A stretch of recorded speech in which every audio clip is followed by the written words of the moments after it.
I am astonished, as President of the United States, with some understanding of the problems that this country faces in the 60s, to see how difficult it is for us to pass assistance to education so that your children and the children of fellow Americans can go to college in 1970. I'm astonished that it's so difficult for us to provide transit so our workers and our people can go to work.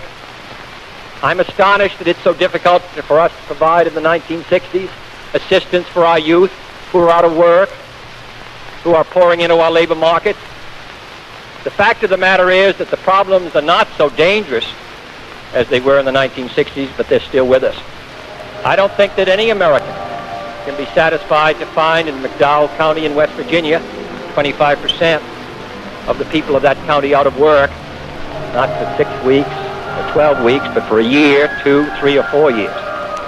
So I'm very conscious as president of this country that this is a rich and prosperous and growing country.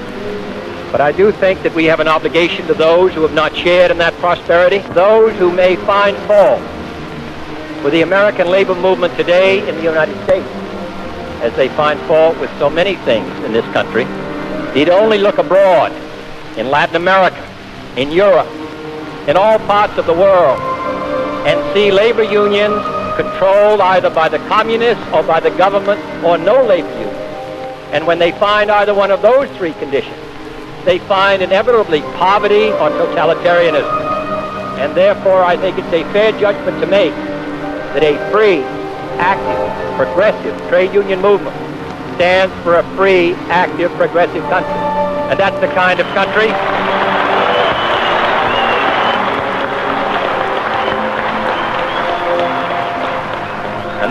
of country I'm proud to be president of. Thank you.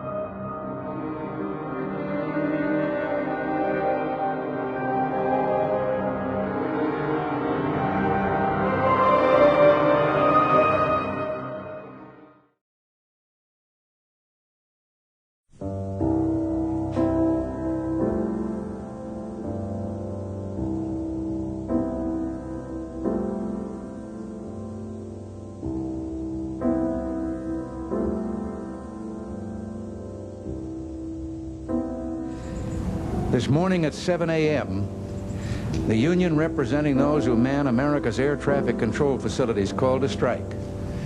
This was the culmination of 7 months of negotiations between the Federal Aviation Administration and the union. At one point in these negotiations, agreement was reached and signed by both sides, granting a $40 million increase in salaries and benefits. This is twice what other government employees can expect. It was granted in recognition of the difficulties inherent in the work these people perform. Now, however, the union demands are 17 times what had been agreed to, $681 million. This would impose a tax burden on their fellow citizens which is unacceptable. I would like to thank the supervisors and controllers who are on the job today helping to get the nation's air system operating safely. In the New York area, for example, 4 supervisors were scheduled to report for work and 17 additionally volunteered.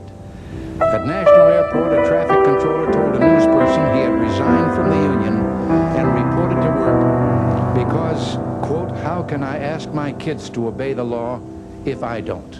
End quote. This is a great tribute to America. Let me make one thing plain. I respect the right of workers in the private sector to strike. Indeed, as president of my own union, I led the first strike ever called by that union. I guess I'm maybe the first one to ever hold this office who is a lifetime member of an AFL-CIO union. But we cannot compare labor management relations in the private sector with government. Government cannot close down the assembly line. It has to provide without interruption the protective services which are not to praise him. It was in recognition of this. The evil that men do lives after them. The good is often delivered upon. So let it be with Caesar. The noble Brutus has told you Caesar was ambitious.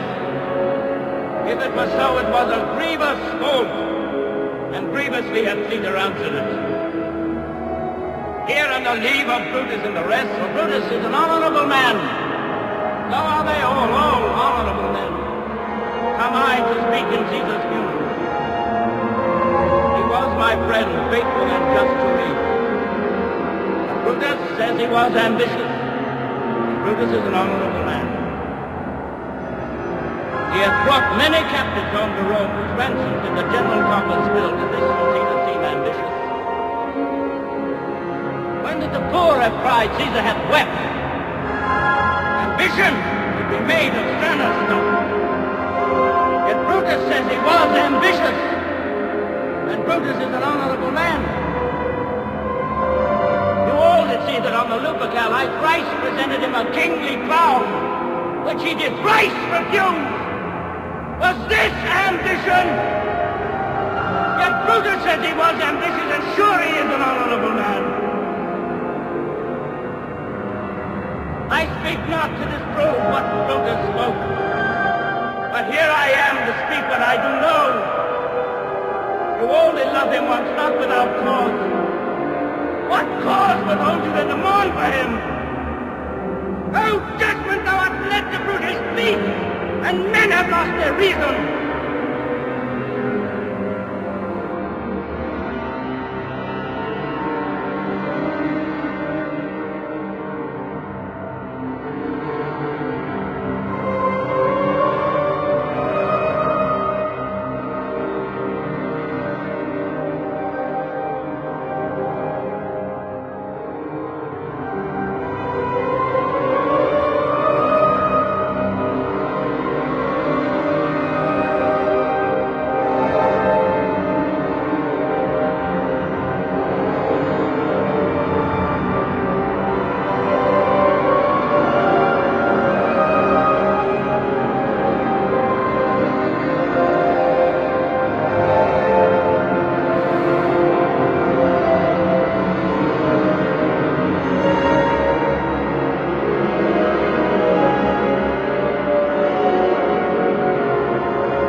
Well, science is telling us that we can do phenomenal things if we put our minds and our resources to it. I mean, I think science is probably the best example of you put resources into something and you let the creativity and the brilliance of the minds throughout the world, certainly not only in this country, throughout the world, and phenomenally good things can happen. You've got to make sure that there's checks and balances in it, because science can also lead to things that are not so good. And the whole ethical issues of manipulating at the genomic level, the whole issues of embryos and creating people to your own fashionable boutique liking, all those things you've got to really be very, very careful at.